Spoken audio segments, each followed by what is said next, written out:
कहानी शुरू होती है और हम यूरी से मिलते हैं, जो हमें बताती है कि हमारे शहर के पहाड़ों में कुछ जीव रहते हैं जिन्हें ओचिस कहा जाता है। इनसे सुरक्षित रहने के लिए गांव को रात 10 बजे से सुबह 6 बजे तक सुरक्षा घेरे में रखा जाता है, क्योंकि यूनी रात में अपने पहाड़ों से बाहर निकलते हैं। रात होते ही हमें कई बच्चे पहाड़ों के जंगल की ओर जाते हुए दिखते हैं। उनके साथ एक शिकारी होता है जिसका नाम पेट्रू है। यूरी भी उन बच्चों में शामिल होती है और सबके पास राइफलें होती हैं। पेट्रू यूरी को एक चाकू भी देता है और कहता है, इसे अपने साथ सुरक्षित रखना। अगर कोई तुम्हें नुकसान पहुंचाने की कोशिश करे तो इसका यूज कर लेना। आगे हम उन रहस्यमयी जीवों से मिलते हैं जिन्हें ओची कहा जाता है। ये नीले रंग के बंदरों जैसे दिखते हैं और खुशी खुशी खेलते हुए नजर आते हैं। पेट्रू के निर्देश पर बच्चों का एक समूह वहां आग लगाता है, जबकि कुछ बच्चे रास्ते में जाल बिछाने लगते हैं ताकि उनका रास्ता बंद किया जा सके। बाकी बच्चे उन ओची का शिकार शुरू कर देते हैं। अचानक उनके इस एक्ट से ऐसा लगता है जैसे ओची की दुनिया पर कोई आपदा आ गई हो। उनका उद्देश्य था जंगल के अंदर से इन जीवों को पूरी तरह खत्म कर देना, ताकि उनका गांव हमेशा सुरक्षित रह सके। इसी मिशन के दौरान एक जीव ओची अचानक से यूरी से टकरा जाता है। उसकी आंखों में डर और मासूमियत दोनों दिखाई देती हैं। वो बहादुरी से यूरी के सामने खड़ा हो जाता है, क्योंकि उसका बच्चा ऊपर फंसा होता है और वो उसे बचाने की कोशिश कर रहा होता है। ये देखकर यूरी भावुक हो जाती है और बच्चे को आजाद कराने का फैसला करती है। जैसे ही वो उसे छुड़ाने वाली होती है, यूरी के साथियों में से एक उसकी मां पर हमला कर देता है। वो गंभीर रूप से घायल हो जाती है और वहां से हटा दी जाती है, लेकिन उसका बच्चा उसी घने जंगल में कहीं खो जाता है। अगली सुबह पेट्रू बच्चों के साथ घर लौटता है और सभी की तारीफ करता है। वो कहता है कि सबने रात में अच्छा किया, इसलिए वो सभी बच्चों को सलाह देता है कि उन्हें और ज्यादा मेहनत करनी होगी, ठीक वैसे ही जैसे पिछली रात उन बच्चों ने ओची के मां पर हमला किया था। थोड़ी देर बाद खाने की मेज पर पेट्रू सबके सामने प्रकट होता है और शिकार के दौरान यूरी के खराब प्रदर्शन के लिए उसे कड़ी डांट लगाता है। यूरी गुस्से में वहां से चली जाती है। वह जंगल में मूर्ति बनाने के लिए जाती है, लेकिन तभी उसे तेज शोर सुनाई देता है। वह देखने आगे बढ़ती है और पाती है कि वही जीव फिर से जाल में फंसा हुआ है, जिसे उसकी मां बचा नहीं पाई थी। यूरी को देखकर वह घबरा जाता है और जोर जोर से चिल्लाने लगता है। यूरी ने उसे काटने से रोकने के लिए उसकी मुंह में एक लकड़ी का टुकड़ा लगाया और उसे जाल से आजाद कर दिया। ओची भागने की कोशिश करता है, लेकिन घायल होने के कारण वह ठीक से चल भी नहीं पाता।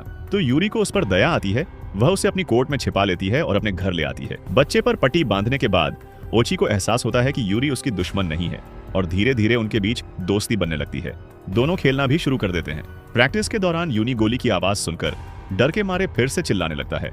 यूरी उसे शांत कराने की कोशिश करती है, लेकिन बाहर खड़े सभी लोगों को आवाज सुनाई दे जाती है। उसी समय राइफल पकड़े रूबर भी वहां पहुंच जाता है और ओची को देख लेता है। उसे नुकसान पहुंचाने से पहले यूरी सामने आ जाती है और कहती है, देखो, ये सिर्फ एक मासूम बच्चा है, ये हमें कोई नुकसान नहीं पहुंचाएगा। ये बस अपनी माँ से बिछड़ गया है। मैं बस इसे इसकी माँ से मिलाना चाहती हूँ, और मुझे पता है कि तुम्हारे दिल में इतनी इंसानियत है कि तुम एक बेगुनाह को चोट नहीं पहुंचाओगे।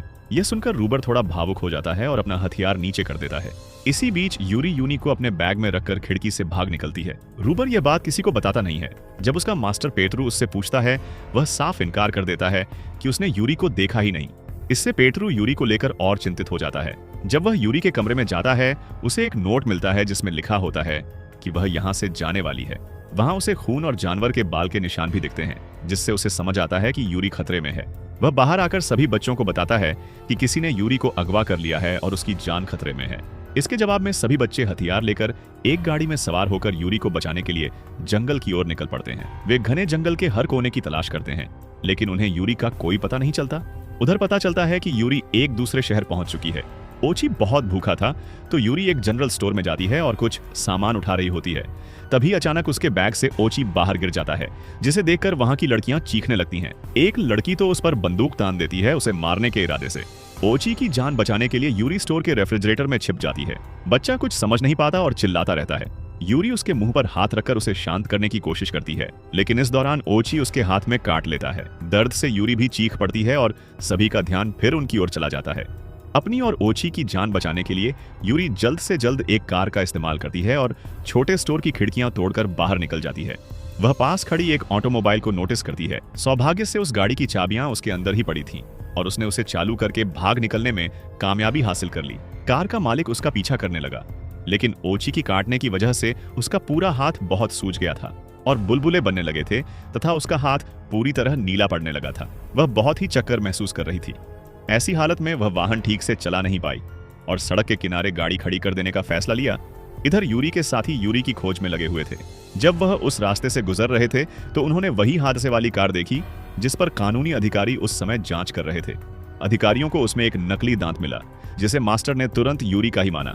नतीजन उन्हें एहसास हुआ कि यूरी उसी इलाके में है। कुछ समय बाद हम देखते हैं कि यूरी एक नदी के किनारे बैठी है और उसका पूरा शरीर पुतली की तरह नीला सा हो चुका है। उसे समझ आ गया कि जहर उसके बॉडी में फैल चुका है, इसलिए उसने पानी से कई लच्छे पकड़ी और उन्हें अपने शरीर पर रख दिया ताकि वे उसका खून चूस कर जहर निकाल सकें। फिर भी इन लच्छियों के काटने से उसके अंदर एक और इम्पोर्टेंट बदलाव आया। अब वह इन लच्छियों की भाषा समझने में सक्षम हो गई थी। वह उनकी भाषा को समझ सकती थी और उनसे धारा प्रवाह बात कर सकती थी। यह अनुभव उसे पूरी तरह चकित कर देता है। जैसे ही उसे पूरी तरह एहसास हुआ कि अब वह ओची की भाषा समझ सकती है, वह बहुत खुशी से नाचने लगती है। पर नाचते समय वह लड़खड़ाकर एक गड्ढे में गिर पड़ती है, जो वास्तव में ऊपर से बंद होने वाला एक जाल था। वह अजीब स्थिति में फंसकर सोचने लगती है कि कब वह निकल पाएगी। गिरने की वजह से उसमें ऐसी गंभीर चोटें आ जाती हैं कि अब उसके लिए खड़े होना भी मुश्किल हो जाता है। इस बीच ओची एक पेड़ पर बैठ जाता है और दूसरी तरफ मास्टर भी होते हैं। वे घने जंगल की ओर बढ़ते हैं, जहां निशान देकर यूनिटी पहचान लेता है कि यूरी अब उनसे और भी करीब आ चुकी है। दिखाया जाता है कि यूरी, जो पहले गड्ढे में गिरी थी, एक औरत द्वारा बचा ली जाती है, जिसने उसे अपने पीठ पर उठाकर अपने घर ले जाया। जैसे ही यूरी होश में आती है, वह चारों ओर देखती है और समझ जाती है कि जिसने उसकी जिंदगी बचाई है वही वाकई उसकी माँ होनी चाहिए। वास्तव में वह महिला उसकी ही माँ निकली। वे माँ से पूछती हैं, माँ, वह बच्चा कहाँ है जो ऊपर था? मुझे उसे उसकी माँ तक पहुंचाना है। आपको पता है कि मैं उसकी भाषा समझ पाती हूँ, है ना? माँ कहती है, कोई बड़ी बात नहीं, मैंने ही तुम्हें वह भाषा सिखाई थी। यूरी कहती है, उसे उस बच्चे तक पहुंचना है और उसे उसकी माँ के पास पहुंचाना है। मैं उसे ऐसे ही यहाँ नहीं छोड़ सकती जैसे तुमने मुझे छोड़ दिया था। यहाँ दिखाया जाता है कि बारिश में भीग चुका रूबर ब्यूटी के घर के पास बैठा था, पर उसे यह पता नहीं था कि यूरी उसी घर के अंदर थी। आगे खोजबीन करते हुए वह एक ऐसी जगह पाती है जहाँ कई पुस्तकें और उसका माँ द्वारा की गई रिसर्च मौजूद हैं। उसकी माँ उसे बताती है कि जिन प्राणियों की वह मदद करने की सोच रही है, वे ऐसी मदद के लायक नहीं हैं। इनके मन में इंसानों के प्रति गहरी दुश्मनी है और वे कई वर्षों से इस नफरत को पाल रहे हैं। जो बच्चा तुम्हारे पास है, हो सकता है तुम उसे उसकी माँ तक वापस पहुंचाने में सफल हो, लेकिन जैसे ही वे उस बच्चे पर इंसानों की गंध पहचानते हैं, वे उसे अस्वीकार कर देंगे, उससे दूरी बना लेंगे और शायद उसकी जान भी ले सकते हैं। तो फिर तुम्हारी इन सारी मेहनतों का क्या उद्देश्य है? यह सुनकर यूरी क्रोधित हो जाती है और जोर से चिल्लाती है। उसे महसूस होता है कि उसकी माँ उसे धोखा दे रही है और वह कहती है कि जो माँ अपने ही बच्चे के बारे में नहीं सोच सकती, वह दूसरों के बच्चों की परवाह कैसे कर सकती है। यहाँ वह अपनी माँ द्वारा बड़े ध्यान से बनाई गई नक्शे को ध्यान से देखती है और ओचिस के दूसरे स्थान को खोज लेती है। यूरी कुछ खाने पीने का सामान जुटाती है और फिर ओची को खोजने का फैसला करती है।